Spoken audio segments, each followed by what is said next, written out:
someone who's a third line connection in that group you want to talk to, get involved in the discussions with them, and they're talking to you. So a little while later I go, would it be a good idea to connect? Guess what? Never been turned down, because they're used to me. I'm not coming in, because the third line connection, they have no idea who I am.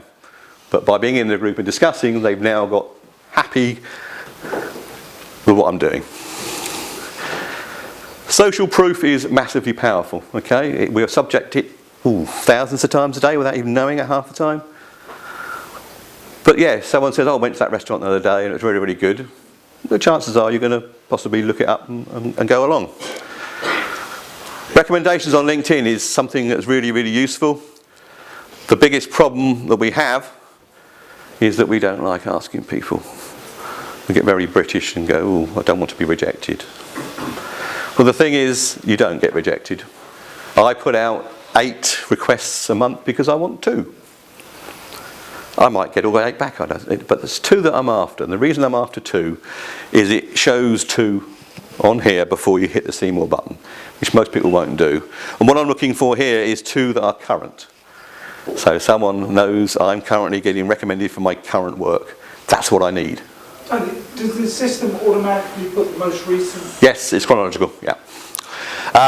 They will also look at the numbers. So this particular lady, I have put her up there because she's, ever get a chance to hear her speak, she is absolutely brilliant.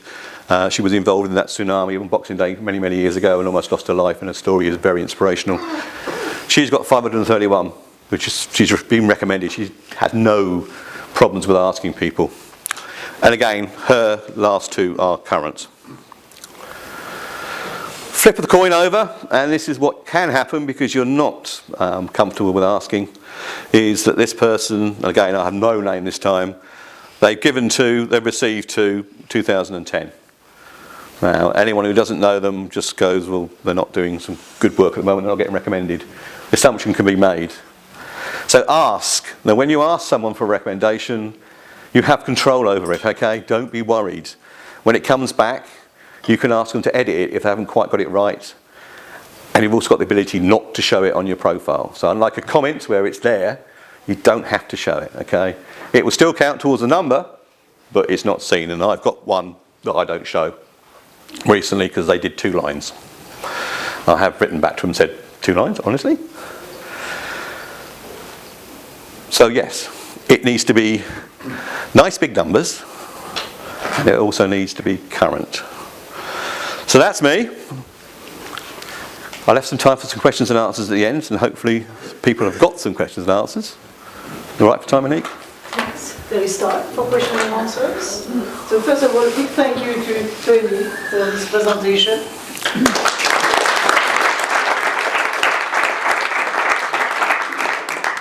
Any questions?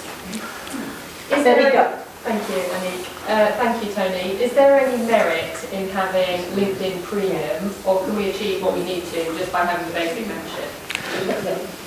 Premium is something that I don't work with, purely because very few of my clients actually need it. All the things they come up with that they need Premium for, I show them how to do in the free one. So, no. But if you use the free one to its full extent, then yeah, by all means. But there are things like who's viewed my profile and the in-mail side of things that I can get around in the free one. So, no. Thank you. John. LinkedIn business page, are they worthwhile? The company pages? Yes.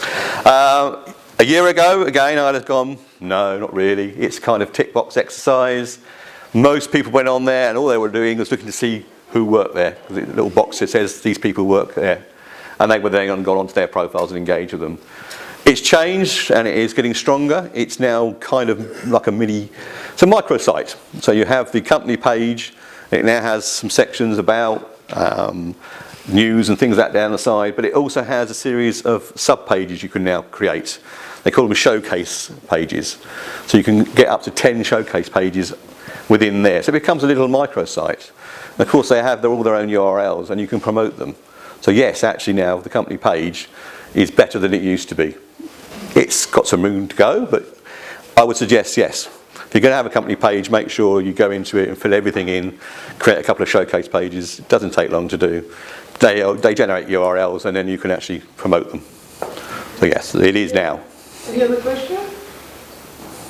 One more. Okay. Will we be getting a presentation sent out?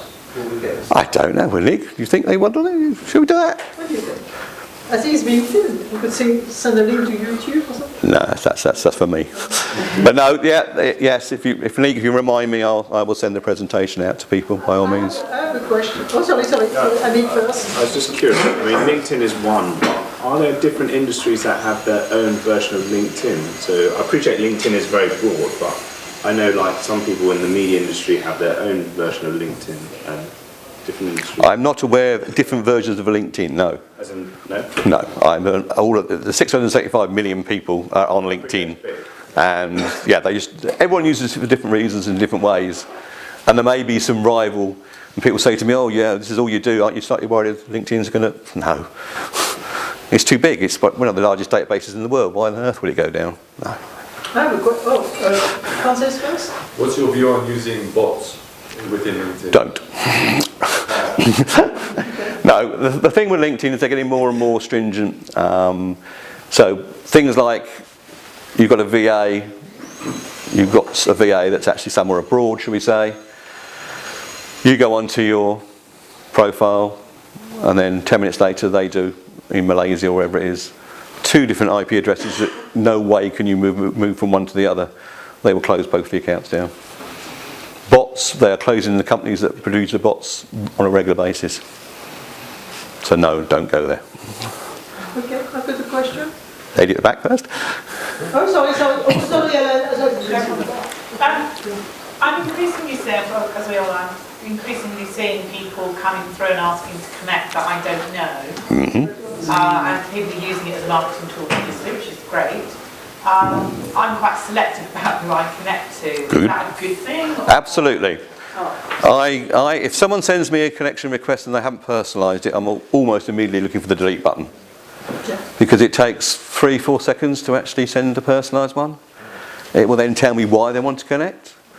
Sometimes I will send them a message saying, really interested to know why you want to connect. Do I hear back? Can you message them back? Because you can, without connecting. Because oh, yes. Yeah, I don't connect to them, no, I message them back and say, and yeah, I think maybe 5% of the time I get someone come back and says, so I heard you spoke at Moor Park the other day and I was interested in, yeah, that's a valid reason.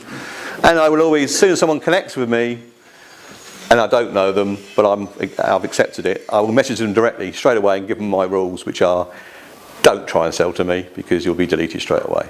You know, I'm here to build relationships, etc. And people ignore it.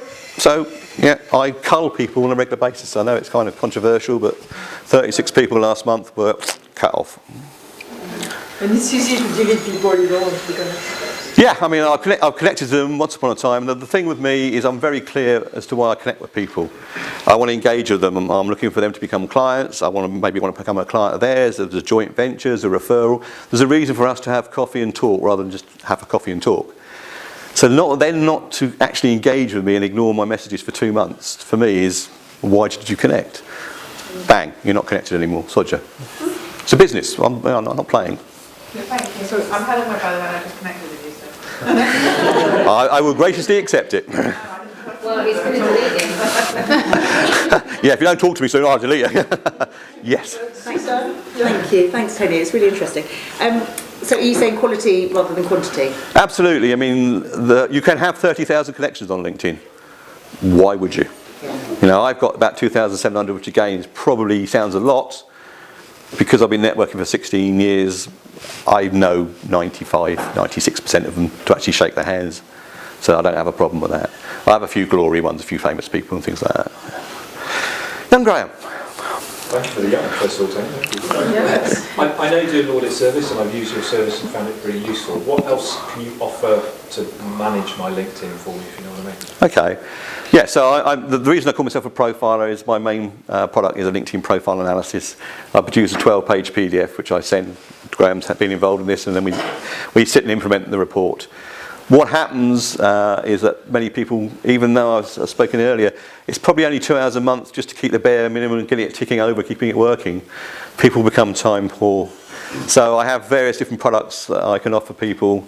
I do not offer a done for you service. I think it's extremely dangerous. I offer a done with you service where I will work with the people, but I will do all the dog work, I will do all the uploading and searching for their connections, etc.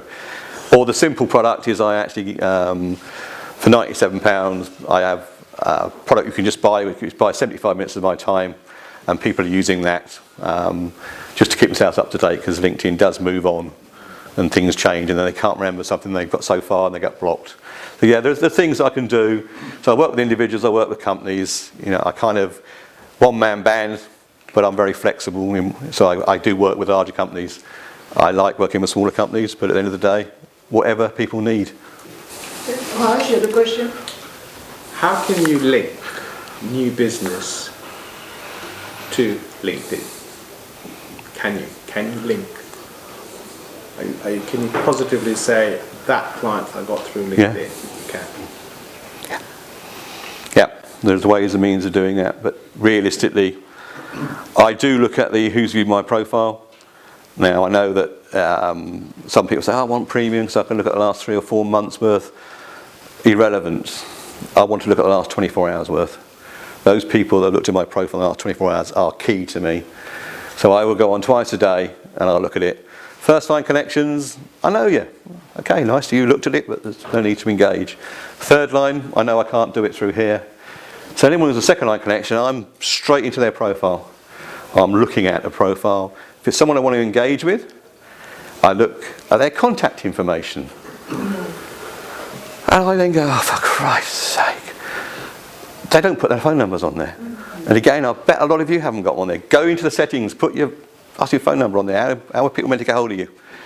And if there's phone numbers there, I'll ring them up and say, hi, I see you looked at my profile in the last 24 hours. Was there something of interest, something we could ever talk about? I convert people just from that conversation. Sometimes I'll have to message them quite often because I haven't got their phone number there. But again, it's still, I was thinking of looking at my profile, so I'm on